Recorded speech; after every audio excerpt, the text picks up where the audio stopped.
My dear friend, now we will disclose the atrocity of the Muhammad. That Muhammad was a certified robber, killer, and rapist. And this incident occurred in 627 Anno Domini against the Banu Qurayza Jewish tribe. So details is here. The siege of Banu Qurayza was a military siege undertaken by the early Muslim against the fortress of the Banu Qurayza, an Arabian Jewish tribe in January 602 Dhul al-Qada 5 Anna Hijri, after Hijri. It is followed on the Battle of the Trench. The Banu Qurayza Jewish tribe, they once lived in Medina, though allied with the Muslims and even lent them equipped to dig the trench. During the Battle of the Trench, refused to fight in the battle as they were offended by Muhammad's attack on Jews. Al-Waqadi states that Muhammad had a treaty with the tribe which was torn up by them. Noman Stillman and Watt believed that the existence of such a treaty was doubtful, though Watt believes the Banu Qurayza and agreed to assist Muhammad's enemies. According to Safir Rahman Mubarakpuri, Peter Stimmel, Gulaim Inamdar Ibn Kathir is the authentic. On the day of the Makkah's withdrawal, Muhammad led his force against Banu Qurayza. According to Muslim tradition, he had been ordered to say by Allah, this is the greatest lie of the Muhammad, that there is any Allah. Ibn Kathir gives the reason, and Banu Qurayza broke the covenant that existed between them and the Messenger of Allah. The Banu Qurayza was besieged for 25 days until they surrounded the men Firu Banu Abbas, who were one of the two Arab tribes in the Medina who had become followers of the Muhammad and part of the Ansar. Requested that the Muhammad treat Banu Qurayza leniently as they were their client tribe. Muhammad has proposed that one man from the Banu Abbas pass the judgment, and they agreed. Then they appointed Saad bin Muad, who was gravely wounded by arrow. So Saad stated that his decision would be the man should be killed, the property divided, and the women and children taken as slaves. Muhammad approved of the ruling, calling it in accordance with Allah, decree pronounced above the seventh heaven. After that, nearly all male members of the tribe who had been reached puberty were handicapped and later beheaded in the massacre. The Muslim Al-Tabari quotes 600 to 900 being killed.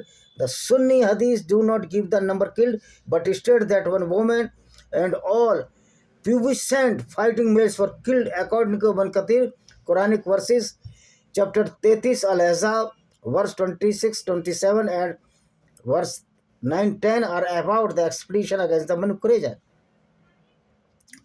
The Banu Qurayza reportedly signed a treaty with Muhammad according to what? This was the writer. It is unclear whether or not the treaty with Muhammad obliged to Qurayza to help him defend Medina or merely to remain neutral. According to Ramadan, they had signed an agreement of the mutual assistance with Muhammad. This stance is supported for medieval sources. Ibn Ishaq, Ibn Isam, very authentic writers, and all these Christian writers and other writers which are very newer than to Ibn Ishaq and Ibn Ishaq are a false writer, fabricated writer, to only defend the Islam or Islamic Gunism after taking some money from the Muslims or the Islamic country. And Al-Waqidi, both Watt and Stillman believe that no special agreement exists between Muhammad and the Qurayza. Watt, however, does agree that the Qurayza had agreed not to support Muhammad's enemies against him.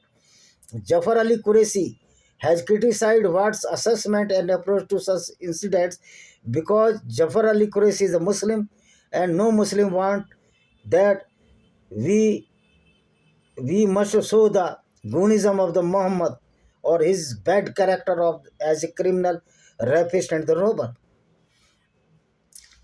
In 627, Abu Sufyan led an attack on Medina. During the Battle of the Trench, the Qurayza did not participate in the fighting, according to David Norcliffe, but the allies lent tools to the Muslims to defend themselves in Medina.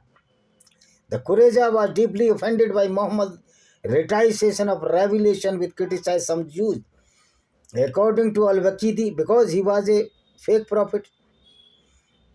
According to Al-Waqidi, the Banu Qurayza helped the defense effort of Medina by supplying spades, means तसले तसले नहीं वो फावड़ा, picks and baskets for the excavation of the defensive trench the defenders of Medina had dug in preparation. According to the Wat,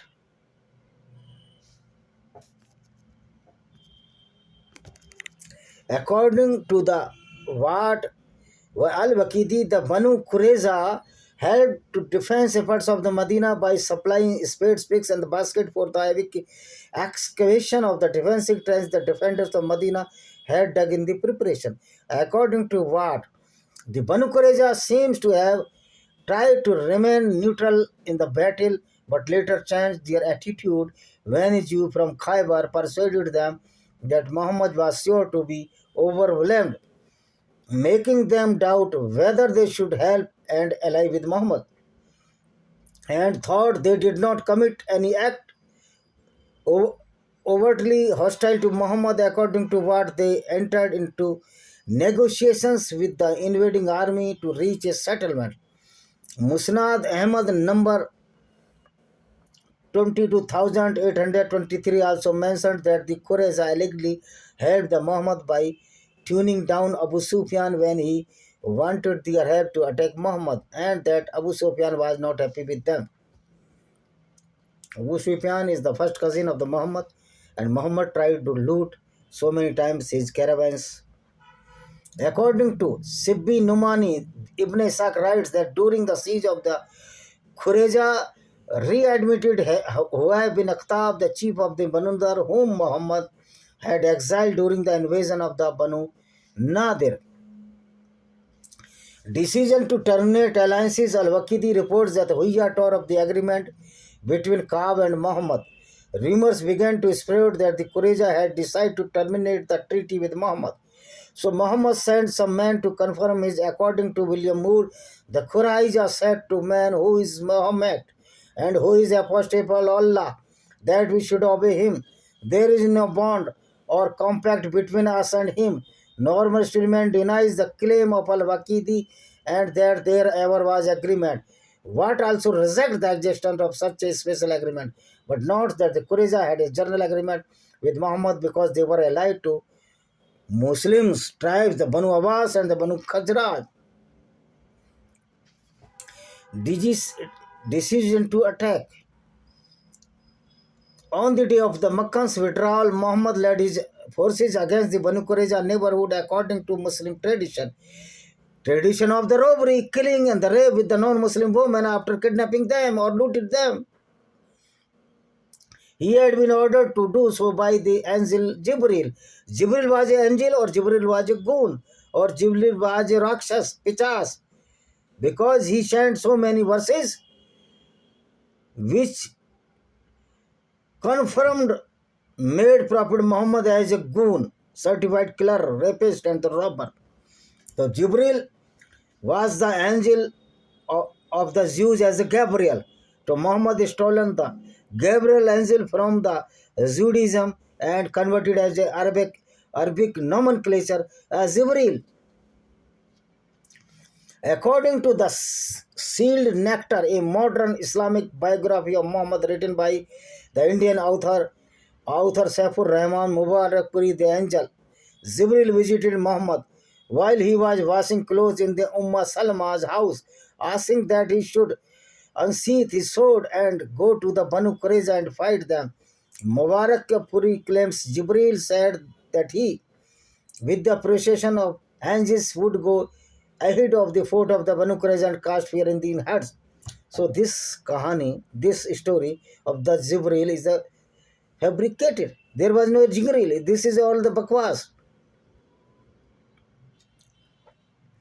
or the overtalk.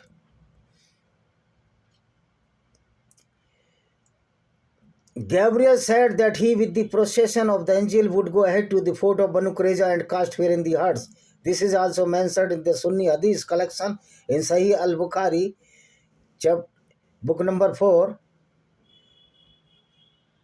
part 4, book 52, or Hadith 68. Ibn Kathir mentioned the sequence of events in the Tafsir as below. The messenger of Allah returned to Al-Madinah and Trump and the people means victory. And the people put down their weapons while the messenger of Allah was washing off the dust of the battle in the house of Salma.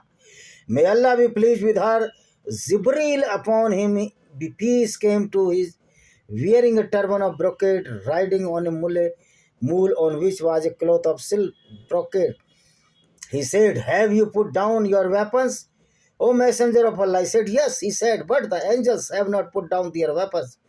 I have just now come back from pursuing the people for the gunism of the non-Muslims against the non-Muslims, for the rape with the non-Muslim women. And this is the prime aspects of the Islam."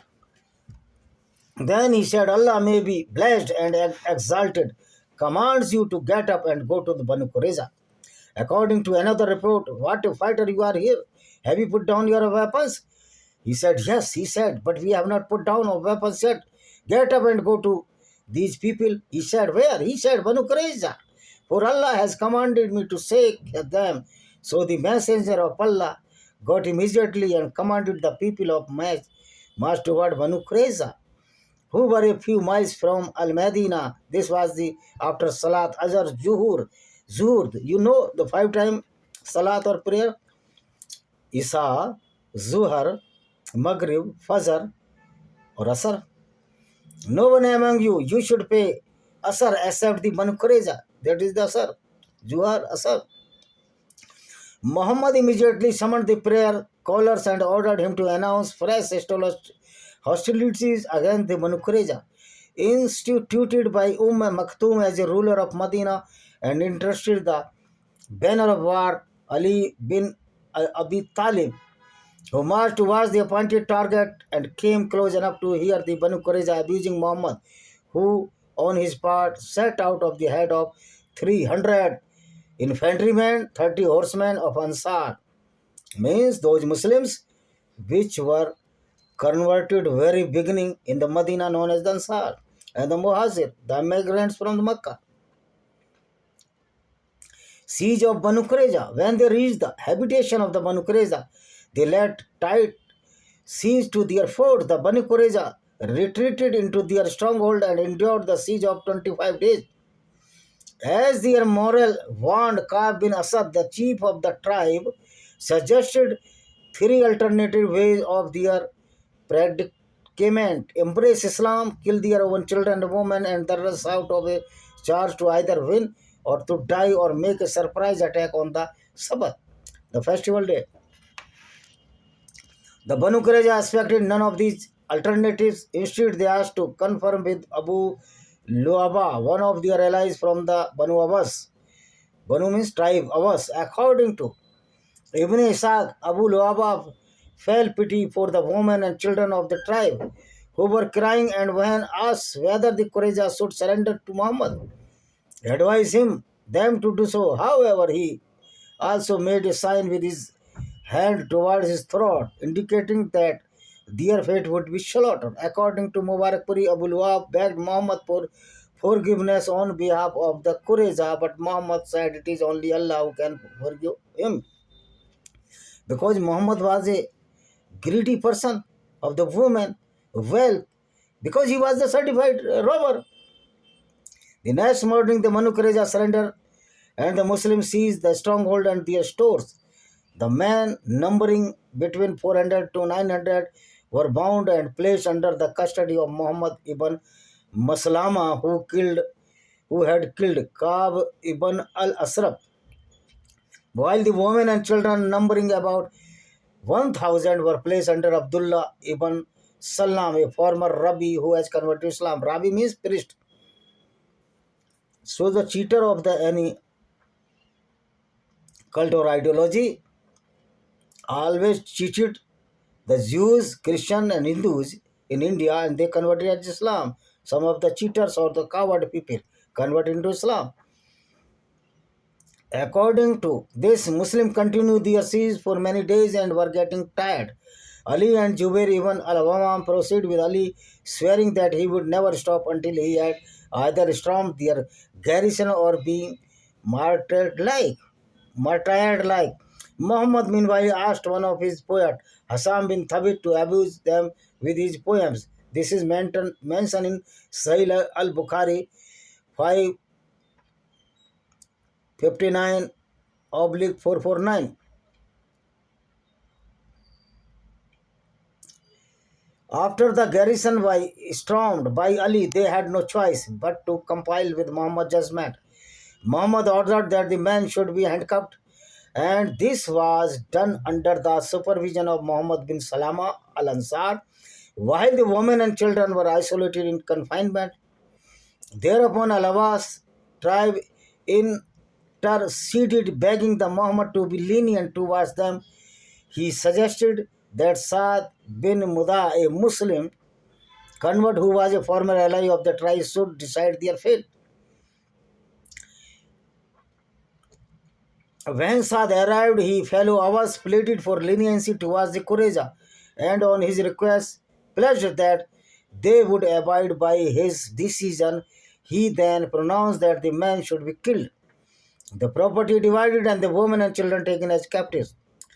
Muhammad approved of the ruling, calling it similar to Allah's decision or the judgment that the tribesmen who had reached puberty were beheaded.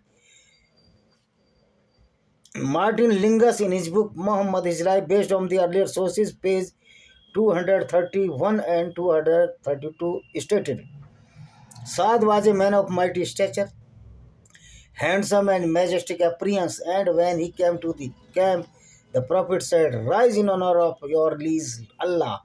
And they rose to greet him, saying, Father of Amr, the messenger of Allah hath appointed thee to judge the case of thy confederates. He said, Do you then swear by Allah and make by him your covenant, that my judgment shall be verdict upon them? We do, they answered. And is it the binding upon him who is here? He added with a glance in the direction of the Prophet, but not mentioning him out of the reverence. It is said the Muhammad. Then I judge, said Saad, that the men shall be slain, the property divided, and the women and children made captive. The Prophet said to him, Thou hast judged with the judgment of the Allah from above the seven heavens. But where is the seven heavens? Where is Allah? There is no reply, no answer, because there is no seven heavens and there is no Allah at all. Links added to Fortunate, bottom page number 232. Saad's judgment was no doubt directly meant against their treachery, but in fact it coincided exactly with the Jewish law as regards the treatment of the besieged city. Even if it were innocent of treachery, when the Lord thy God had delivered it unto thy hands, thou shalt smite every male there with the edge of the sword, but the woman and the little ones, and the cattle, and all is in the city, even all the spoil thereof shalt thou take unto thyself. Deuteronomy chapter 20. As you are well aware, that Muhammad was a perfect thief.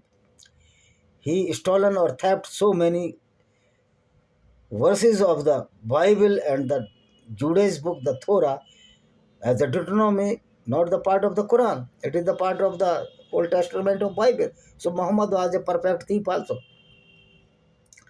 In context of the descriptions, and he was the perfect robber, perfect killer, perfect rapist in context of the non-Muslims. Daniel C. Peterson, his book Muhammad, Prophet of Allah, page 127 said, after receiving promises from the Muslim President that they would indeed abide by his judgment, Saad decreed the execution of the men of the Banu Qurayza, the enslaving of their women and children, and the division of their property among the Muslims.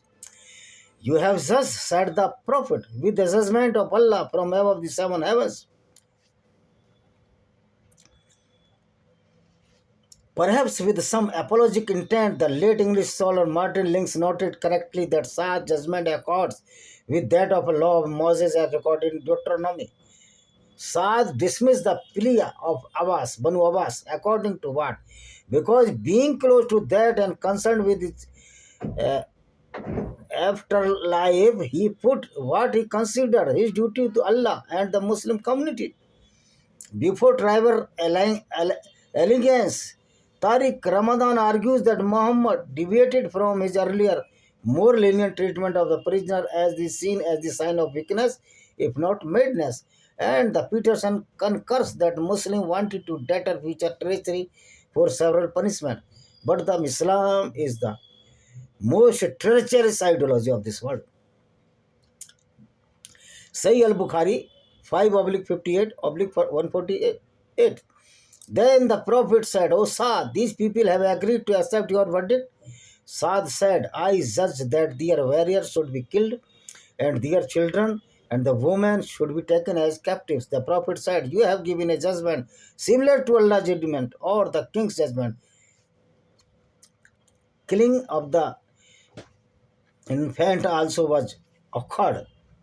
A large arsenal of the Banu Qurayza, which consists of 1,500 swords, 200 spears, 30 armors, 500 shields, were confiscated by Muhammad. Trenches were dug in the bazaar of Medina, and a number of Jews between 6 and 700 were beheaded therein.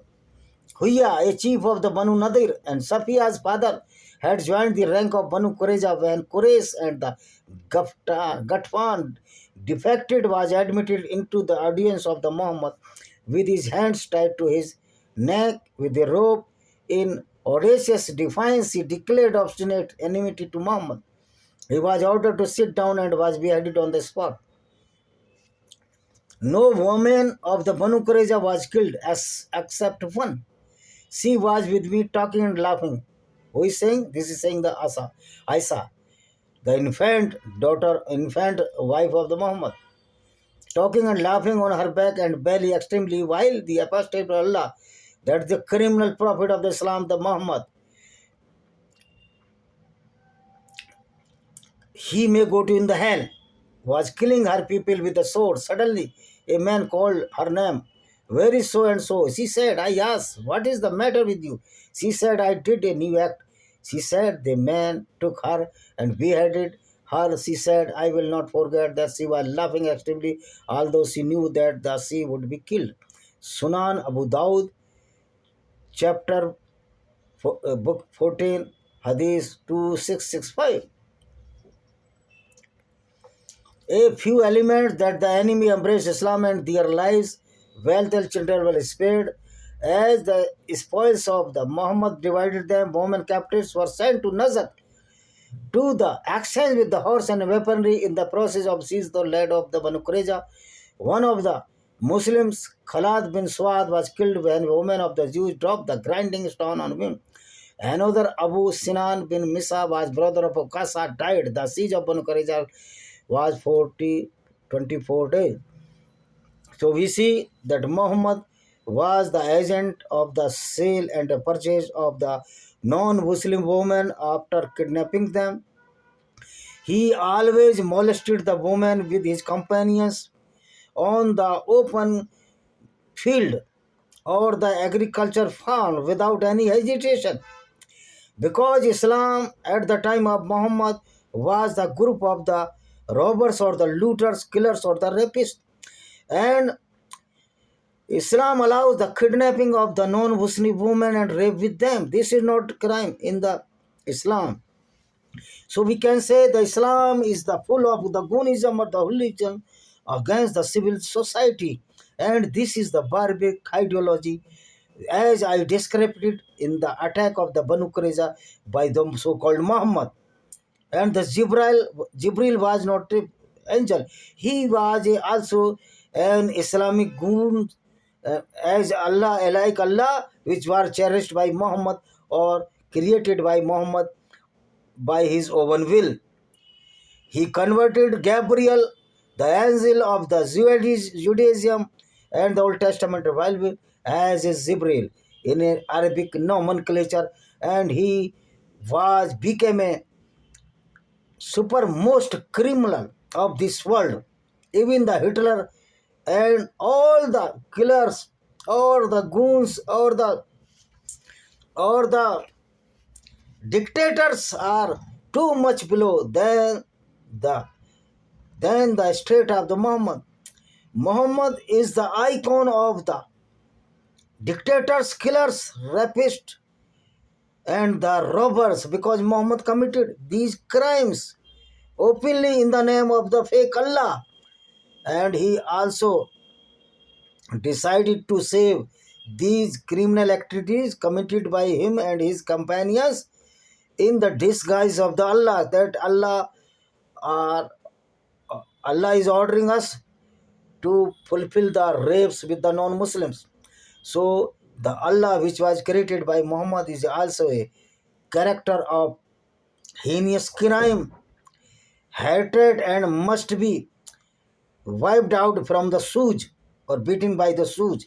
Such type of Allah cannot be a creator of this universe, because Allah itself argued that earth is static and the sun moving around the earth. Wherever we have proved in the science that the earth is moving on its axis as well as around the sun, so it makes the day and night and the years respectively. So Muhammad was a lusty person for wealth, sex, and the sensual desire. He was the most heinous criminal person throughout the world. Even a hardcore criminal is lesser criminal than this Muhammad, which is so proclaimed Muhammad as a prophet of the, or messenger of the Allah, because there is no Allah. So Muhammad is not a prophet. This is a fraudulent ideology which were matured by Muhammad and his allies, and after the death of the Muhammad, these the goons who are following the teaching of Islam, known as the Muslims, are following the same path and became turned as a terrorist every day after learning or after teaching the Quran and the Hadith in the madrasas at Darul Uloom Deoband and many others all throughout the world. So madrasas and the Islamic schools are the epic center of the terrorism, epic center of barbarism, epic center of stupidity. Thank you very much. See you.